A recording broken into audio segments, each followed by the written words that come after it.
this is who I am. You know, it's a part of my lifestyle. Real estate is a part of my lifestyle. So I could do these things, but that can be my side job. I don't need to be spending 50 hours a week on this side making this cash, petty cash at the end of the day, and not pouring into my business.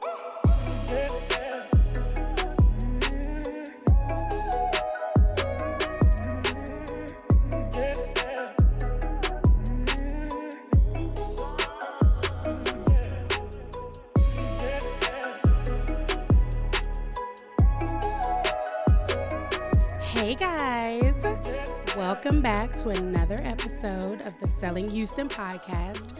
I am your hostess with the mostess, Courtney Oconlamo, broker Bay and owner of Collective Realty Co in Houston, as well as now in Dallas. Mm-hmm. And I am joined by someone very special. Now, I know I say that a lot, guys, but Briana Thomas is so special to me. We're going to get into our history and all of that good stuff, but Briana, if I had to describe her, is someone that is the pulse of spirituality, the ultimate lover and genuine person, one of the most genuine people I've ever met. Your spirit just literally shines through.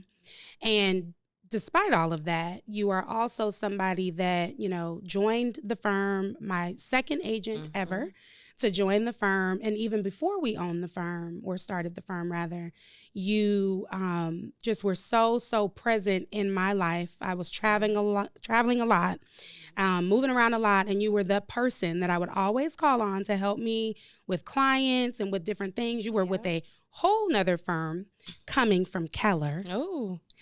And, you know, we just have so much history. Fast forward to now, you are top producer 2 years in a row. The firm has only been open for 2 years, going into year 3. And I believe the first year you were top producer overall. Second year, you were top producer in units. Yeah. And for me, units are so important because it really shows how diligent you really are in these transactions. Right. So as a result, I took you to Inman Connect in New York. So fun. We had a ball. Yes. Shout out to Inman Connect. And Shout here out we to are. Susie. Exactly. Right. And here we are in year 2. And now you're going with me to Inman Connect again in Las Vegas. I can't wait. It was definitely next level. So we can miss New York. I didn't even know what to expect, but that was a ball. Yeah. Just wait. Just wait. Like the people, the situation, everything. But I am happy to have you here. So welcome. I'm excited to be here. This is like really, maybe my second podcast. Okay. Because the podcast we did before as a team. I remember or that. No, this was early in the brokerage because Corbin was there. Yeah. I'm not even going to butcher it. But I don't. The other names? Yes. I don't really remember either, but I did see the pictures the other day. I did too. Like I was looking through memories or something. I can't think of the guy's name right off the back, whose podcast it was, but it's going to come to me because I know him. I see him frequently on my social media. I saw him the other day, by the way. Yeah, and he's a fan of our podcast. Right, now, which is interesting. So, but yeah, this is my second one. I love it. So my first one was with you. Now, and that's what makes it so comfortable. So you know what time it is, right? Thank you for having me. First podcast of 2024. Yes, this is. And you know what time it is, right? What time is it? It's time to really figure out what's going on with Briana. Because one other thing about you is that you're extremely reserved, very behind the scenes doing the real work and then pop out with the results. Very head down, let me get it done, not so worried about the flash of it all. And that's one thing that I don't think you've even really realized or tapped into, especially now that we have 30 plus agents. Right. And you looked up when I gave you that award at our ceremony, and it was as if you didn't even know it was remotely and even a possibility that you would have won in units. And you by far had like kind of cleared the whole company as it related to units. And you had no idea. I had no idea. I know that when we did our Q4 meeting, that I was neck and neck with another agent for units, and I had some deals lined up for the Q4. Yeah. After that meeting. Yeah. And to be very transparent, a lot of those deals just didn't pan out. Yeah. I'm even still under contract with a deal that was supposed to close, prior to the end of the year. So, a lot of things just went haywire, and I did lose the confidence of it all because I knew other people had deals lined up for Q4. Yeah. People was closing. Sorry. When I went on the Instagram, you see all of the posts under contract, closed, just leased. I'm like, oh my Lord, it is not going to happen. And that's why I just didn't go in expecting anything. Yeah. Like I literally, I was genuinely there to support those who received the awards. And it just really caught me off guard. It genuinely did. Wow. It really, really did. Wow. Yeah. Well, I think that's a good segue because, one thing that I vividly remember about, meeting you in person, because here's the other funny part. Mm-hmm. Didn't we do everything virtually? We never even met in person until we sat down. Right. Is that introduced. True? We were introduced to Cherish. Right. Got your number. And you always told me, and I will never forget this when I met you. You said, let me mentor you. Like, just call me. Like, really utilize me. Like, I want you to use me. Mm-hmm. And even then, I'm at Keller. I don't feel right using you, right? I have a training program in place at Keller. I have what I think I need. Yeah. And at the time, I wasn't closing any deals or anything that would remotely require me to really reach out. Yeah. But what you did was you started to use me. You started to reach out to me during your trips, all of your travel. You would reach out to me and say, hey, can you show these houses for me? Yeah. And you trusted me with your clients showing houses, and I made sure I showed up for you. And like you said, this is really before I really met you, but we talked a lot on the phone. Cherish spoke highly of you. I felt like I knew you, and then that just kind of transpired into something else. Wow. Yeah. Mm-hmm. So we never met, which I think is really funny too, because we assist a lot of people in real estate that we don't meet until either closing or, maybe the first showing, but we've been speaking to them for months. Right. So much like our client-agent relationships, agent-agent relationships typically end up like that. We don't meet you in person. Mm-hmm. Everything is digital, so we understand it and we accept it. Right. But I'll never forget, when I wanted and had interest in you and helping you just kind of get to the next level, we met physically. Right. And I said, hey, let's just kind of talk about it. Let's see where you're really at. Because anytime I hear an agent that has been licensed for even a year, right? Because you've seen the types of things that I've been able to do with agents that are licensed for just a year. Yeah. If you haven't sold anything in a year, that's a huge problem. And it's also a huge, not normal thing, right? Now, I'm sure Keller loved, to have an agent that just was giving them a portion of their check, don't really need to do too much with them, let them float on. But that's where I kind of say that real estate separates the experts from the licensed. Okay? And when you start actually selling, it just opens up not only a whole new world, but it elevates you in terms of your experience. Right, okay. And I will never forget, you hadn't closed anything, right? For a year and a half. That's, a year and a half. But you were leasing. So let's just put a few leases under my belt. Yeah. So you were leasing. You were actively, trying to get into the real estate world. And I'll never forget, I asked you to see your commission statement. Right. Because I knew what Keller was doing. I had, considered Keller at one point. Only from the standpoint of, hey, I already know what I'm doing. Let me see if they have a sector for agents that already know what they're doing, don't need a mentor, don't need a broker, don't need a coach, that kind of thing. Or, need, right? We all have to have one. But when I saw what they were doing with their finances in terms of what they would take, and then there was an additional this and an additional that and a fund and a this and a that, and you look at the bottom line and you do the math, it comes out to like 60-40 with them getting 60 and you getting 40. Exactly. I was flabbergasted. In my head, I'm like, okay, it was something like 55, 45. Yeah. Yeah, after when you got to the bottom line, that's exactly what it came out to. Yeah. And, there's always, in my opinion, two things that they don't really teach you about in real estate school, which I find very interesting. They're not teaching us anything about commission checks, right? They don't teach us about splits. No. They don't teach us about what that should look like. They kind of pan over it. Like they mention quick, it, right? They tell you what it is, but it's not.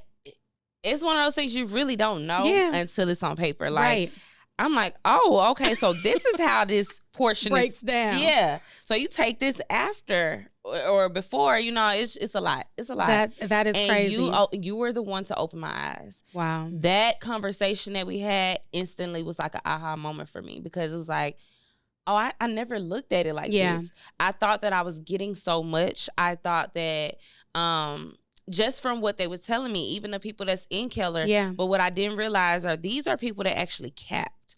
These are people that's producing millions and millions of dollars. Yeah. So yes, they're not affected by some of the things that I'm affected by. Right. Every time I get my check, because I never capped. Yeah. I've never reached my, quota or whatever. So I was never able to see my commission in its, in a real way. Right. Yeah, I wasn't. Yeah.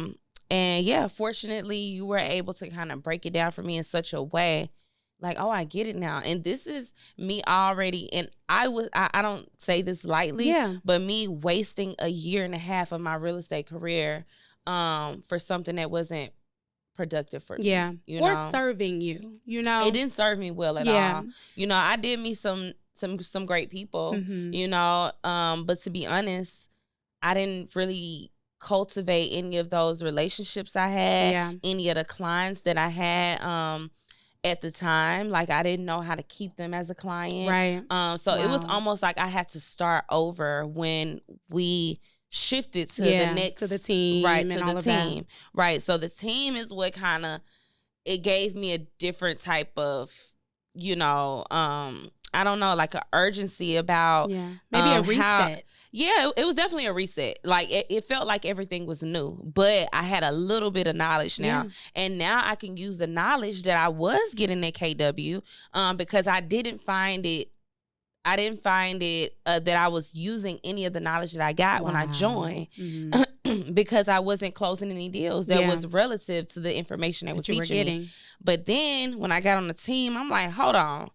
The stuff that they gave me at KW was good. Yeah, I remember you bringing the book out. I took that book out because guess what? Some of the systems they had, some of everything that they was teaching, now it's coming back up because I'm working with you. Yeah. Because now I'm actually getting deals from you, and you're helping me with these things. And I'm like, hold on, I remember learning this 2 years ago. Yeah. So I would never talk down on Keller, right? I speak very highly about their training programs. Yeah. I really do think that they have it in the bag when it comes to how they train and do everything.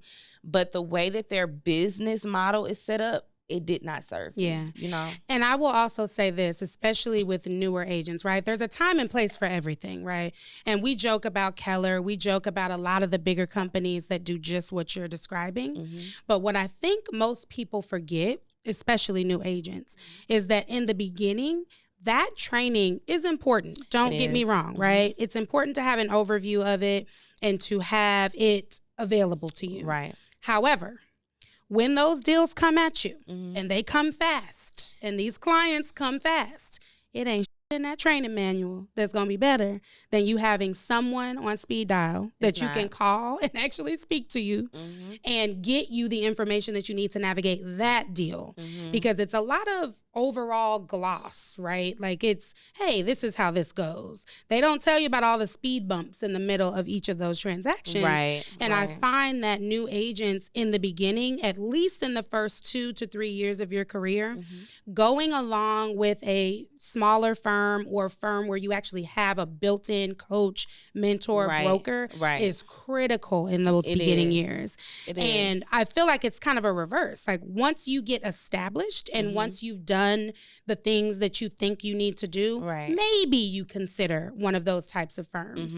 But I'm also a true believer that you're branding yourself. It really doesn't matter, what machine is behind you in the big scheme of things. I remember to this day, there were clients that still had no idea. I would give them my card and everything, have no idea who my firm or broker was. Yeah. Because it was all about me and what I poured into them and the knowledge that I brought, to the table. So I definitely commend you for, being positive about your experience there. And I also want to highlight how different your life changed, as well as every deal that you were able to kind of take on headstrong. And I still remember to this day, you bring in that Keller book and I'm like, wow, you still have it? And we used things from there, right? Like nothing's ever been not done, right? It's all been done. And I feel like they are the cream of the crop, right, when it comes to firms. And we would be silly not to be taking, gems from that and reiterating it. So I'm really, really proud of you. Yeah. Crazy. It was, it wasn't a terrible experience. And I don't want people to think that going to Keller is a terrible thing. Yeah. It could serve you well, right? And it has done so for a lot of agents. Some of the biggest teams, real estate teams, come out of them. Biggest brokers, they come from Keller, and one thing I wanted to say too was, I brought the book out, but the reason I brought the book out is because it aligned so much with what you was teaching me. It was like that extra, it was like having you in my pocket. You know what I mean? Like having the scripts that I needed that I didn't remember, that you also started to integrate into my business and teach me how to have, consultation phone calls. So all of those things I were able to go back to and use those, and it actually work in my business now. But thank God, that I've evolved. At this point, this is my third brokerage. My second brokerage. I didn't realize that. What was the other one? When I was with you on a team. Oh, with Taz. Okay. Shout out to Taz Realty Group. Yeah, we was at Taz Realty Group, and the only reason I went was to join a team with you and Cherish. Yeah. And I'll never forget, you called me and you said, look, this is what I'm thinking about. Take your time. You can have a week, just try to get back to me within a week or two, regarding this. And I'm like, Courtney, to be honest, I just want to tell you yes. Like, I think that this is perfect for me. Like, this is a great transition. I have no rebuttals, like I have really nothing to think about. It makes so much sense. Like, it was like, of course, why wouldn't I do this? It was the obvious choice. So it was one of those things. I probably hit you back the same night, next day, and it was like, yes, I want to move forward on the team. I already know that this is easy, leaving one brokerage, going to another. I've heard, it's nothing I really have to do. That's the other thing they don't teach you. Fill out that paper and you out, So I'm like, okay, I'm going to do it. I'm going to do it. I feel like it's time. My productivity coaches over there, they were like, you're leaving. I'm like, yes, my time is up. And I think at the same time they understood. I have not closed one deal with y'all. I've been in this coaching program, paying y'all excess money. I've done a lot of things. I've been involved. You pay additional before you close? Okay, so as a new agent, they break it down to you like it's a 60-40 split. I think it's something like that. But then what you don't realize is that productivity coaching is an additional 10%. It's something like that. Or maybe we started off 70-30 and then the coaching then whittles down. And then it was 60-40. And then after the 60-40, you don't realize you have to pay an annual fee to Gary Keller himself, which is 3% of your sales. Yeah, $3,000, I think. So your cap was $20K. Then you had an amount to pay Gary Keller, which was $3,000. So your real cap was $23,000. That's a lot of money. Yeah. That's a whole lot of money. Per head. Yeah. Yeah. And so I'm having decent leases, like where I'm making $2,000-$3,000 on a lease. That's pretty good. Yeah. But we looking at the breakdown and it's not adding up. Why I got a $900 check? You know what I mean? Like, okay.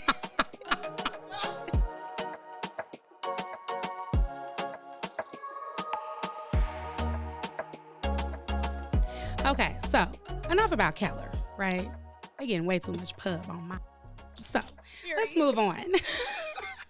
I want to know more about like when, why, how, why real estate? Like what happened in the early days of Brianna? What made you want to become a real estate agent? What's the tea? Okay, so I officially took my test January 2018. Okay. Before that, I was a licensed cosmetologist. I had become a licensed cosmetologist really, I would say still fresh out of high school, but I did a semester in college at Mississippi State.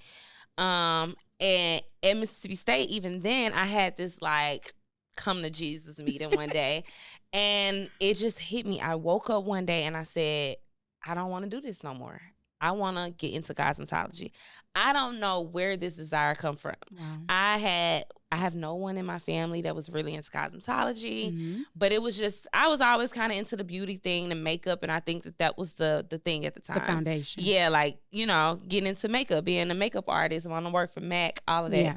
So I became a licensed cosmetologist. It was cool. I was licensed in Mississippi. When I turned 21, I literally was like, I'm leaving Mississippi. As soon as I turned 21, March, whatever. Look, March. Right, you know that when day. I turned 21, I was like, okay, I'm leaving. 2 months later, I was in Houston with my bags, U-Haul. Out. I was out on my own. I had a friend that I had just met. She was moving to Houston. I had just met her, and I rode here with her just to help her move. Wow. And I was like, I like it here. I think I want to move too. And I moved. What? It just happened out of nowhere. And fast forward, I was a cosmetologist here in Houston for those first couple of years. And something just wasn't right. It just wasn't sitting right in my spirit. It was just like, it's time for me to grow. Like, I need something different. So one of those days, I had another little aha moment, right? And I'm like, I want to be a realtor. I think that this would be a line of work that would be most fitting for me. Yeah. I don't know what it was or why I just immediately had this interest, but it happened, you know. First, and for not me, to cut you off, but your first headshot just came in my mind. The bob. Yeah, the bob. Brianna, like I literally can see your first headshot in my head. The bob. Okay, so next, what happened next? Okay, and little plug in, but my granddad is the first Black realtor of Mississippi, which was also just a big thing for me. Yeah. And it was just like, okay, this is history. Like, I have this in my bloodline. And even then, my dad was into flipping properties, so he had multiple properties. Wow. My stepmom was a realtor. So I kind of saw it. Like, I kind of was, even though I didn't live in the household with them, when I was around, I saw it. You know, I remember painting the exterior of houses by hand with my other 3 sisters, you know, 4 sisters at the time.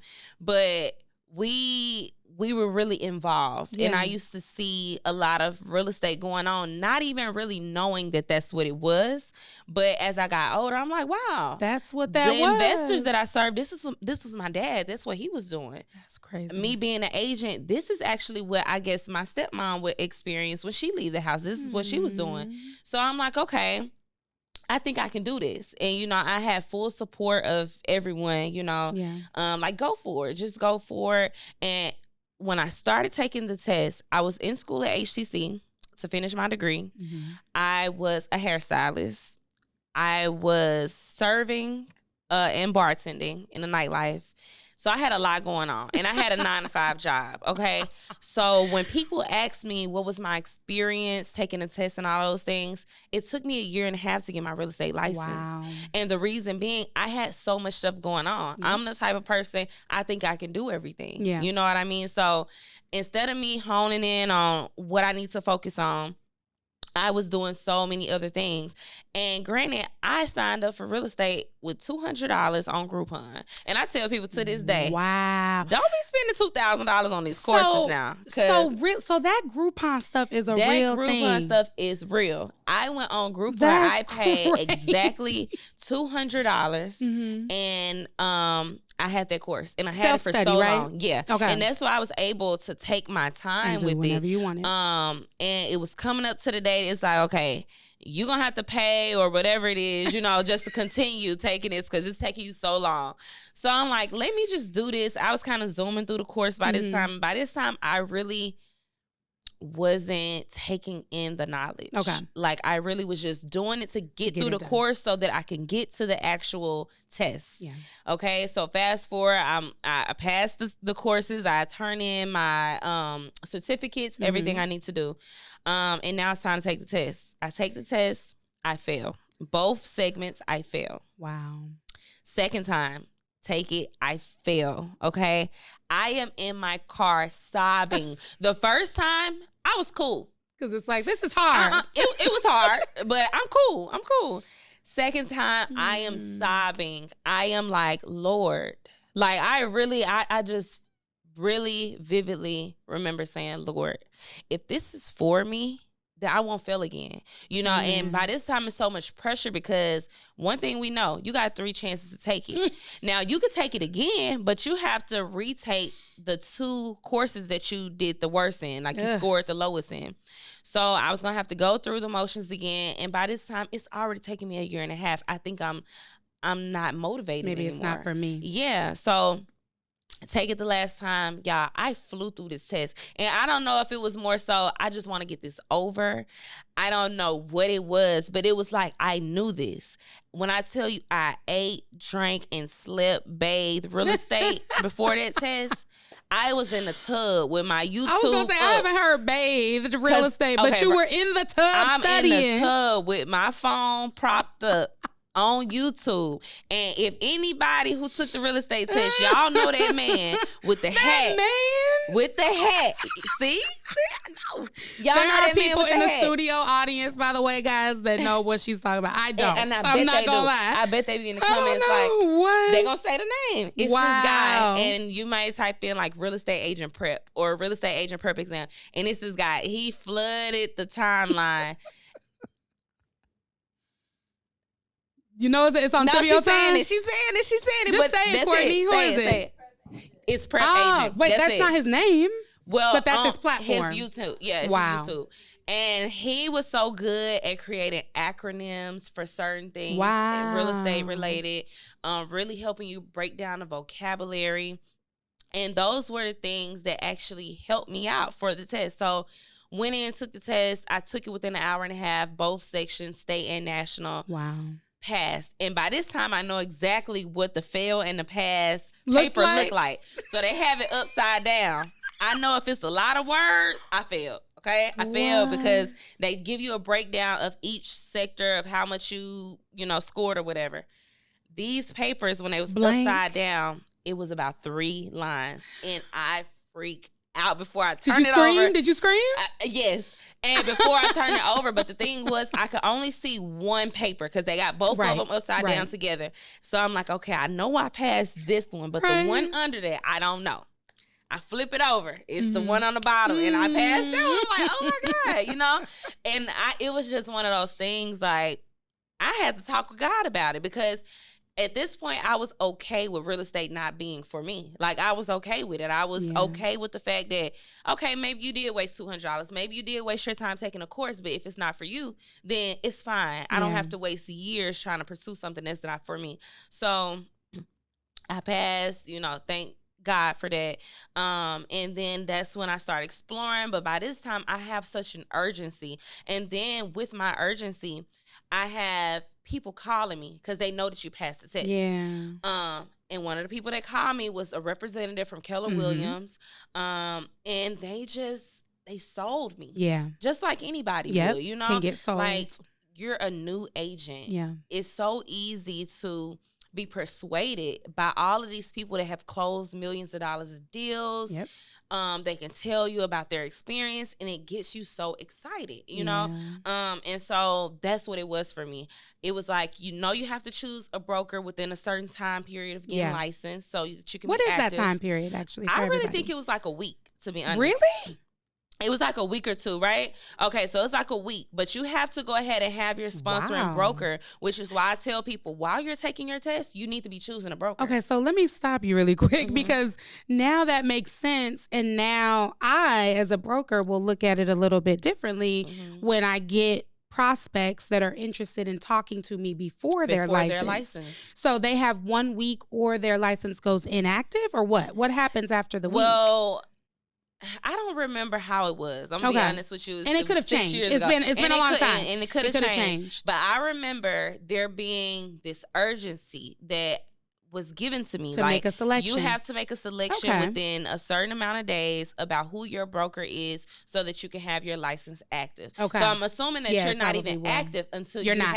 You're not active. Definitely inactive. I can't practice real estate. I can't post anything, houses, everything that I want to do. I can't do those things until I get a broker. Then when I get a broker, I got to become active as a national real estate agent, a Texas real estate agent. So it was a lot of stuff I had to do. Right. And for me, that means I need to choose a broker ASAP so I can get things rolling. Right. And so that's what I did. I went with Keller, and that's kind of how Keller happened for me. Yeah. But becoming an agent, it was just, I really don't know what was the moment that I was like, okay, this is it. What I want to do. But I had so much confirmation, even from people around me, when I started to say, this is what I'm thinking about. And they'd be like, wow, that fits you. And I heard that so much, that fits you. Yeah. And I don't know if I was looking for something that I fit, but it was one of those things like, okay. There's nothing wrong with confirmation, though. It's not. So I feel like just knowing you, right, being a third party to hearing all this, because I don't really hear much about you guys' stories until later, right? Like, we don't come into the situation telling our, life story. Right. And one thing about you, I introduced you in the beginning as being just this, but empathy, sympathy, a loving, caring nature is the one element that I believe is missing from real estate. Yes, we need to be a pit bull, protect our clients, and be extremely knowledgeable about what we're doing. Right. But that other side of helping people and, being able to be the mediator in a lot of situations, like, you really do fit the resume for that, Bri. Like, you really, really do. So I'm not surprised that people were telling you that this was fitting for you. Yeah. So what does a day in the life look like for you? Because a lot of the stuff, which I thought was funny, that you said you were doing 6 years ago, you're still kind of doing that, minus the 9 to 5. So I'm loving that. Yeah. Because I feel like you at least freed yourself from that. But you are one of the very few agents, right, that will have this additional stream of income that actually pays you pretty well. And here's the kicker. It does not take up all of your work time. Right. I want you to talk to the people about, mainly agents, right, about the benefits of still having another stream of income, which is why I'm a very much so advocate of agents not only selling real estate. I'm okay if you are a quote unquote part-time agent, as long as you're putting in the full-time work and the full-time hours. And there is a way for you to own several businesses and sell real estate. There's a way to work other jobs and sell real estate properly, especially when you have a good team or processes and systems in place. And you're the epitome of that. So tell us about, what other things are you doing and what does a day in the life look like? So a day in the life for me, it's a little different. So I can't wait to hear first, I want to start talking about just the aspect of me having additional income coming from other jobs. So technically, since I've been a realtor, I've always been a bartender. Okay. Always been in the nightlife. Oh, Lord. That's all another Check story. her out. But always been in the nightlife, in the service industry, really just always been in customer service as long as I can remember. But the thing about the nightlife for me was it gave me that additional time to make money aside from being a realtor. Yeah. So after leaving a 9 to 5 job, I wanted to dedicate those hours to actually my real estate career. Critical. And then I started working more frequently in the nightlife, because one thing about it is cash money, it's one of those things. It make you you'll work to 2, 3, 4 o'clock a.m. Yeah. And what happened was, which, I'm not ashamed of, but I'm just happy to kind of be over that hump. Yeah. But working in the nightlife 5-6 days a week, getting off work 3:30 in the morning, 4 o'clock in the morning, and now those 9-10 o'clock days turned into me getting up at noon. turned into me getting up late. And, my reasoning was I work all night. Yep. But at the end of the day, I'm a realtor first, and I remember a few people saying to me, even you, saying that you can't be a part-time realtor. You're either a realtor or you're not. Yeah. You can't make this a side job, right. So it's one of those things that I always kept in the back of my mind, like, this is who I am. It's a part of my lifestyle. Real estate is a part of my lifestyle. So I could do these things, but that can be my side job. I don't need to be spending 50 hours a week on this side making this cash, petty cash at the end of the day, and not pouring into my business, And then that was another thing. It was like, you're making all this money, but you're not using those for marketing dollars. You're not using them in the right way that could serve your business and that could propel you further so that you don't even have to do this thing. Right. But it was like this circle, I just kept getting caught up in this circle. But thank God to the day, I'm not nearly working another job much as I used to. I'm working maybe 20 hours a week, and it's a part of my plan, to completely get out of where I've been. Yep. But I've always done that. I've always kept some type of job. I always had some money coming in, and quite frankly, I got used to making six figures, whether it was completely in a nightlife, half in a nightlife, half in real estate. Yeah. But I know it's a certain amount of money I like to make. And in order to get that, if I only made this amount in real estate, then I need to go hustle and, maybe give me a job where I'm making the additional to make up for it. And I remember that losing. too. Like, you had your income down to a T. Like, do you even know that? Do you notice that about yourself? Like, I used to more. I needed this. I was gonna make this in these hours, and then I was gonna be done, and then I'll have what I need, and then I'm gonna dedicate. Like, you had a strategy. I really did. Like, out the gate, and I'll never forget that. And the nightlife is also a way for you to network. For sure. And meet different people. And for me, I hate to say it, but it's really an advocate that I have been for with nightlife and bartending. You always was like, there's nothing wrong with it. I hope you're getting clients out of this. And I'm like, I'm really not getting them like I should be getting them. I'm really not networking and passing out my business cards and even having the conversation. Yeah. And I think because I felt so shamed. Like, it felt, it was, I felt shamed. I felt like, obviously, people would look at me like, you're not a good real estate agent if you have to have a side job. Interesting. If you have to bartend, then obviously you're not worthy enough to be my agent, because I know that you spend X amount of hours over here a week. How can you serve me? Interesting. So that was my mindset, and that's why I always was on mute, kind of about it at work. Like, I would bring it up, and I would bring it up more to people that were more like me. So more in the same age bracket. I know that you might be looking for an apartment more so, maybe not buying a house. Or I didn't feel as confident speaking with someone that's already a homeowner. So when did that shift for you? Because clearly it has. It shifted when I sold my first house. Okay. Well, my first one, but after I closed a few more deals. So now my feet are wet, and I know what I'm talking about. Like, I'm not just, I'm a realtor.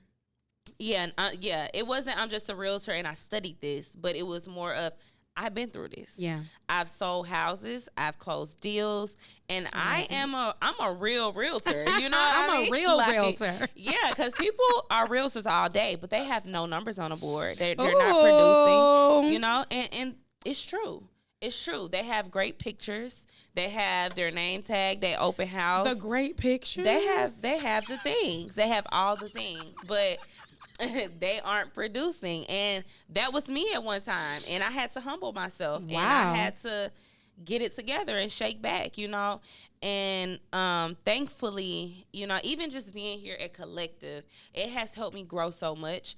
And Collective alone has been like the best experience as far as being with a brokerage. And I say so because, first of all, you're the HBIC, okay? Now, I hate that word. But you're the head honcho. You're the head honcho. And you have your touch on all of these agents. And so everybody works together so seamlessly. Yeah. It's just a really it's really a good culture here. Really, like it's warming. Then you have people that are so hungry. Yeah. I've never seen so many hungry agents in one spot together Wow. like we are. Like everybody wants it so bad. You know, and that's another reason I was very surprised, because these girls are putting these numbers on the board. But Bree, you were too. Yeah, you were too. I did. You were too. Yeah. And I like that you say that about the culture, because that was what started this firm. I mean, the culture started it. You and Cherish kind of propelling me to, you know, get my license and to take that next step to become a broker. And I really just thought it was going to be us. I thought it was just going to be us three figuring it out.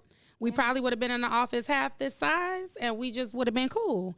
And to our, you know, surprise, that totally was not what happened.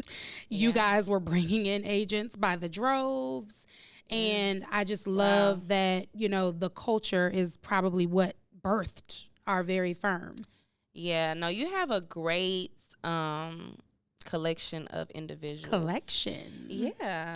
You know, I like to say the collective girls. Every time I see the girls, you know, we got guys now though. You know what I'm saying? I done used that as a hashtag a few times on my story. Really? The collective girls. And it was this video the other day they did. I'm a realtor. I'm a realtor. Yes. And I was like, yeah, these are the collective girls.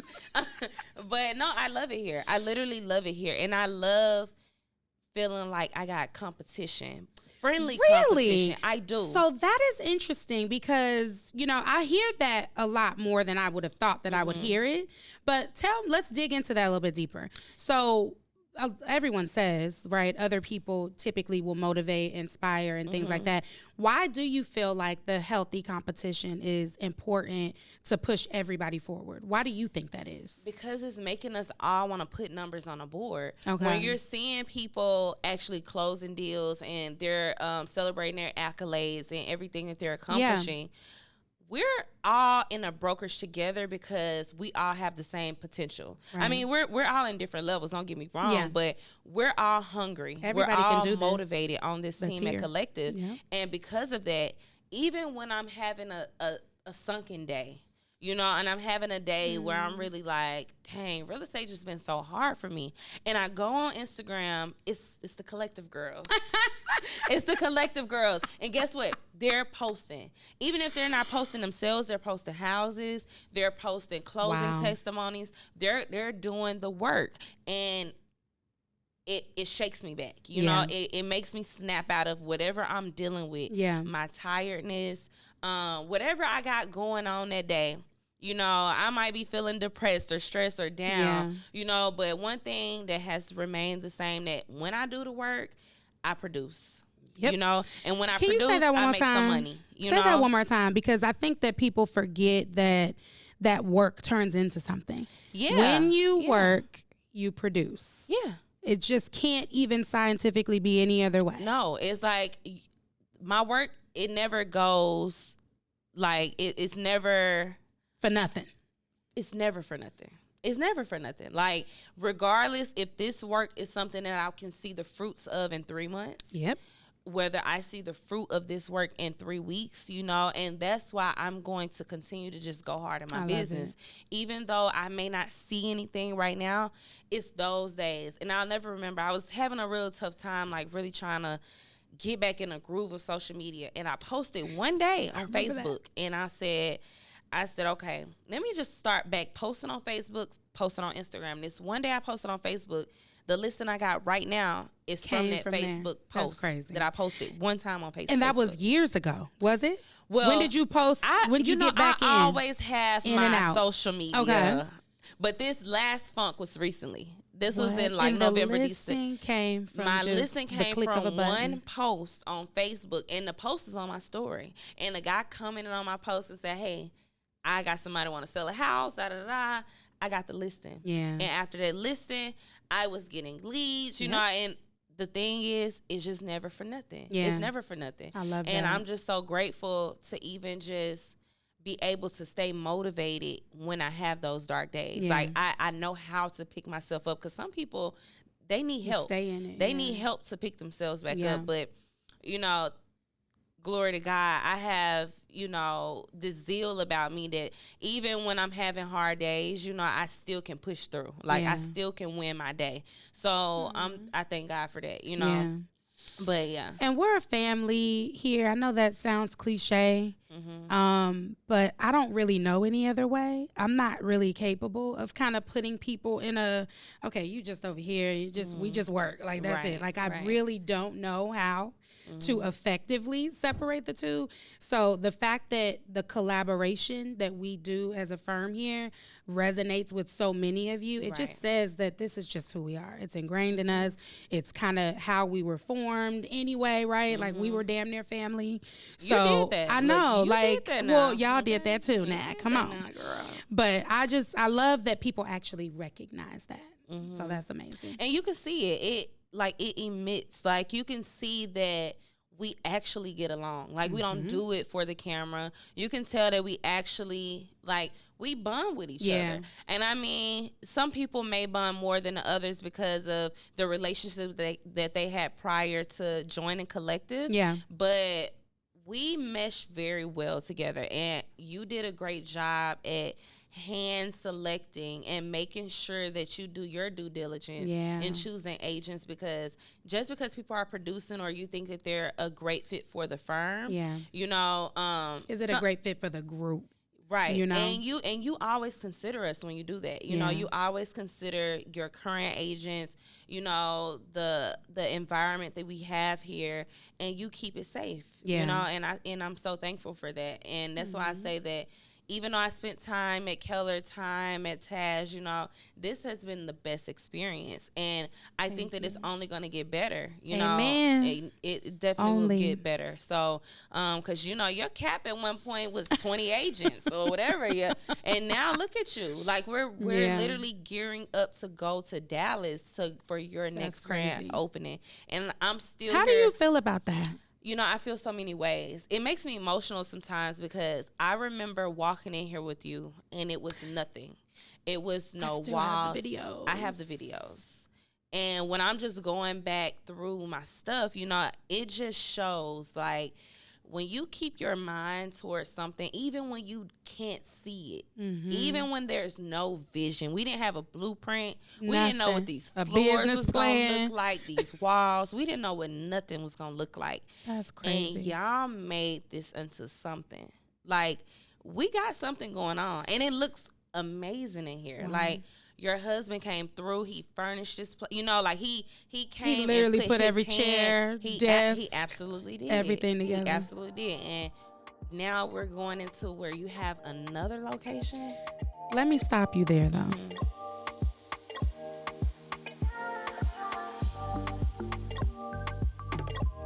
Okay, so you brought up Dallas.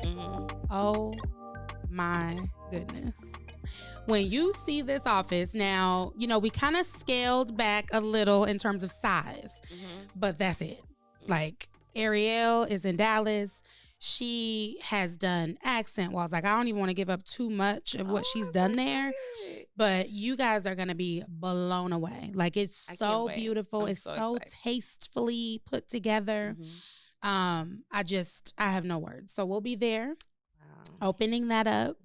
We have 3 agents there now, and we need more. So if you're in Dallas and you're interested in joining the next top boutique brokerage in the Dallas-Fort Worth area, please reach out to us. We would love to see if you're a good fit for the family.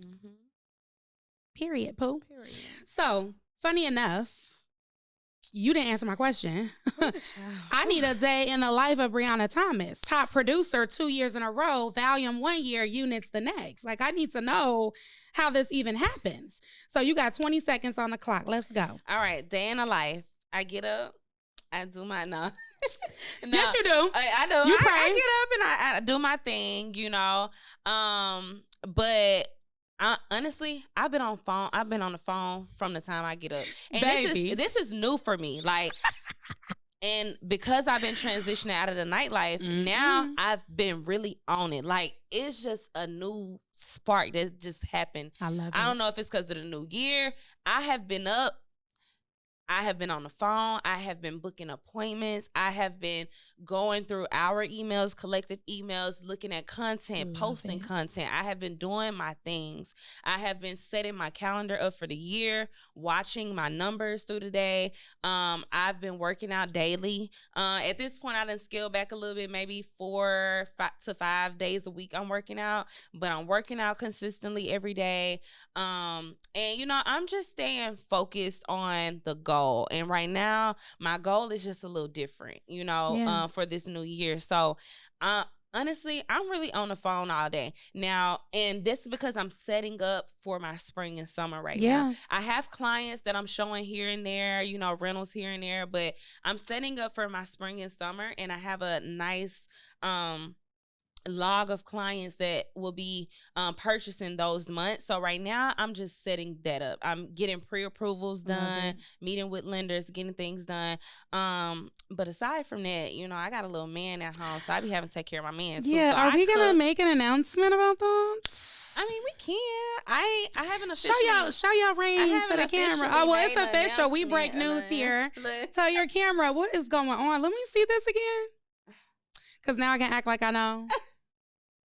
I know. And then you got the little stiletto nails to go with it. He like it. He like them back scratchers. He said, yeah, I need the long nails back. I said, okay.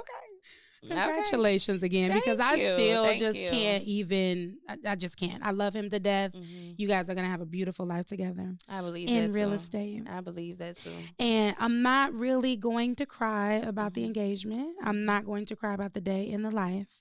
But what I will say is everything that you just said that you do is on par. So if there are any real estate agents out here wondering what we do on a daily basis, we really are always on the phone. We really are putting this shit together. Yeah, it's actually work when you're having the right conversations. Exactly. Because what I think you said this, but you can be busy all day. Yeah. But you need to be in business. Like you need to be handling your business. Yeah. Because being busy don't make the money. You know, I can say I'm busy all day, but I'm busy on the phone with a friend. I'm busy on the phone having just scrolling on Instagram. Yeah, just having conversations that aren't productive. Yeah. You know, so being in business is different. And now that I'm really treating this like this is my business, and I'm really putting it into my calendar, I'm setting appointments, I'm doing the things that turn into dollars. You know, that's what's most important to me now. I don't know if it's because this is my 30th year. I don't know what has transpired. Yeah. But something has happened. It's a fire. This light done went off on me. It's like, I don't know. I don't know what's going on. But I just know that I want to do things differently. I want to put more numbers on the board. Amen. I'm more excited than I've ever been about real estate this year than any year that I've been in real estate. And I just know that I can do it. And it may be because of the people I'm around. Yeah. Seeing new agents put numbers on the board the way they've been doing it. I know I can do it. Yeah. You know, like I know I can do it. So I'm just ready to go full force. I can't wait to, like you said, you know, I'm kind of quiet and reserved. You are. I got some deals, you know, like I got some deals, some bigger deals than I really can't really fathom, but I'm like, I'm working, you know, and I'm really ready to do this thing this year. So I'm excited. Yeah.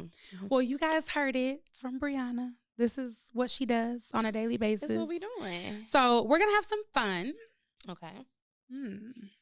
I hope it's fun because I cannot stand playing these damn games. But okay, I'm going to do it. So I have my sister in the audience. Okay. She is the producer of our Selling Houston podcast. Okay. And are we good, guys?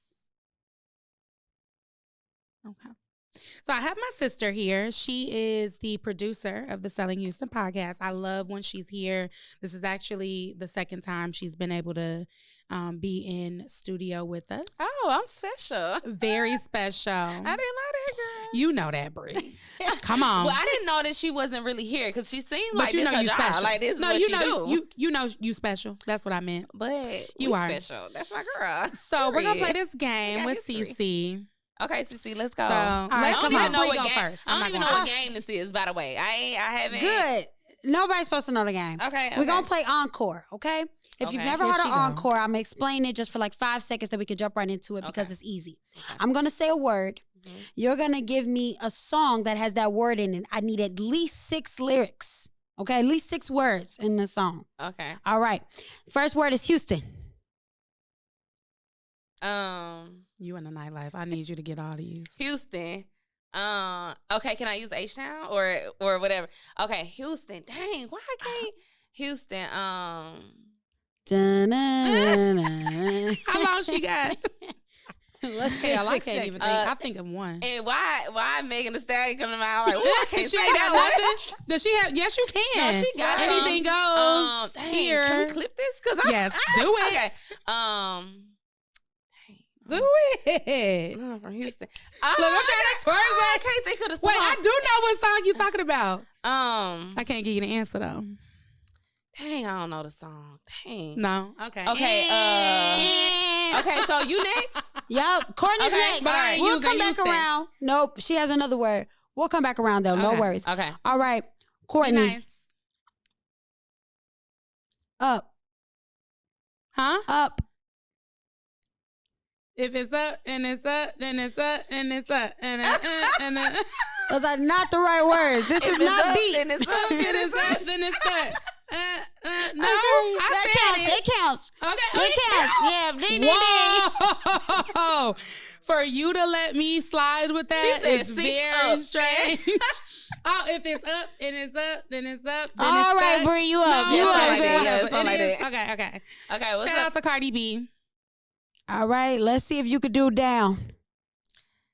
It go down in the DM. Oh, it go down in the DM. And I couldn't think of no Houston song. That's crazy. Okay, Houston, land of Vegas. That's the first thing that came to my mind. But that I was know the first thing that came to my mind. But I don't know the words. Like, I was finna be like, Houston, Houston land of Vegas. Yeah, I don't know Houston the words. I'm not even finna do y'all like that. So.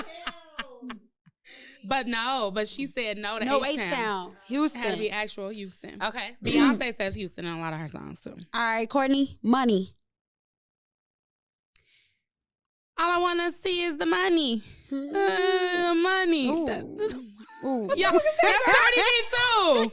Money. Okay, let me choose the something money else. Okay. Money. Damn. I was going to say cash rules everything around me. Ain't no money in there. Think about Young Money. Oh my God. Huh? What is that song? This is hard. Like, this is harder than she thought she was going to be easy. More money, okay, more problems. whatever. Next time. This is embarrassing. Okay, Bree. Next. Let's do girls, Silly. only because you kept saying collective girls, and I really liked it. Oh, yeah. Okay. That's easy. Come on. I'm a Barbie girl in a Barbie world. Am I supposed to sing this for you? Life in plastic. It's fantastic. You can. Undress me as. Yeah, Oh, wait. yeah, No, hold okay. All right, let's just leave it there as a tie. That was amazing. Love doing it with you. Don't ever play that. We need another game. Please. Next time. I would appreciate that.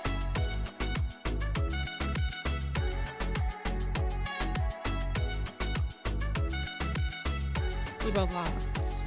Yeah, she said it was a tie. Yeah. All right. So, Bree, since we both lost. Is this on camera? Yes. Okay. Are you good? So, since we both lost, cheers to us. Cheers to an amazing 2024. Yes, love you so cheers. much. I love you too. Okay. Look. You already know, girl. Real ladies can't do that without a chaser. We're real ladies. So, thank you for coming. I don't know what took so damn long, honestly. I know. Honestly. What do you think? Why you take so long? Well, I thought that it was like you had a specific order on how you want to do podcasting.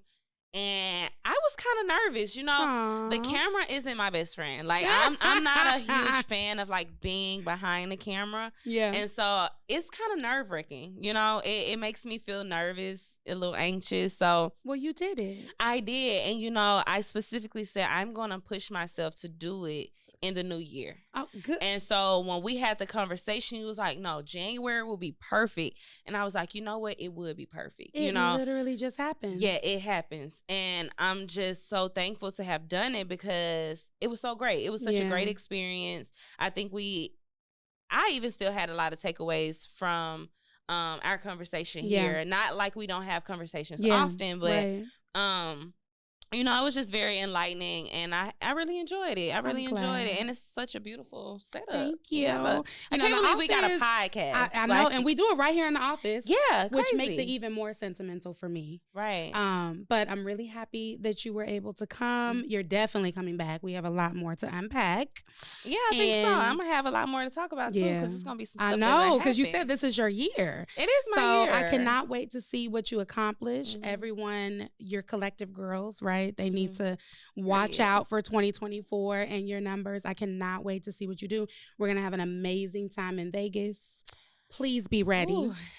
Let your man know. Please be ready. Girl, he already told me he coming. He can come. He can come. He wants to so bad. He can totally come. We'll bring the hubbies. Yeah. Okay, perfect. Okay. And you know, he loves your husband. Aww. Like, he loves your husband. Bio asks about him all the time. Bio is so warming when he greets John, and you can tell that it just brightens John up. He loves him. And you know, he's not from here, so he don't have a lot of family and stuff. So the fact that he feels so comfortable around y'all says a lot too. Thank y'all for always being so inviting and anytime. Yeah, but this is good. I'm so happy to be here, you know. And I hope that some of the agents can actually look at this and take something away from it. You know, like, this was in no way us bashing another brokerage or steering them away from what's meant for you or what you desire to be a part of. But this is more of an eye-opener. And my personal experience with going from such a heavy-hitting broker like Keller, where we had over 700 agents in one small office, to coming to a broker where we're 35, 36 deep.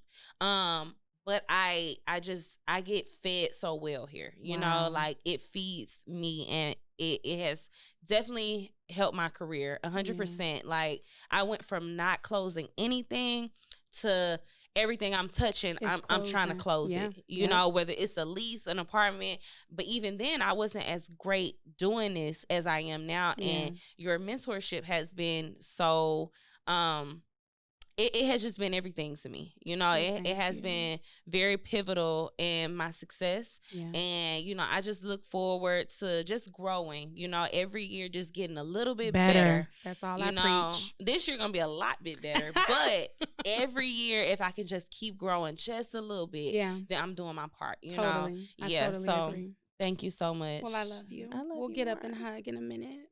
I know. Y'all be doing this. My little sister taught me that. So, guys, you know, it's always hard to say goodbye to these episodes, especially when we're having so much fun. But as a group, we, you know, at Collective Realty Co, we really, really, really do aim to inform, educate, empower others in the real estate industry. I think that we did just that today. And until next time, we're out.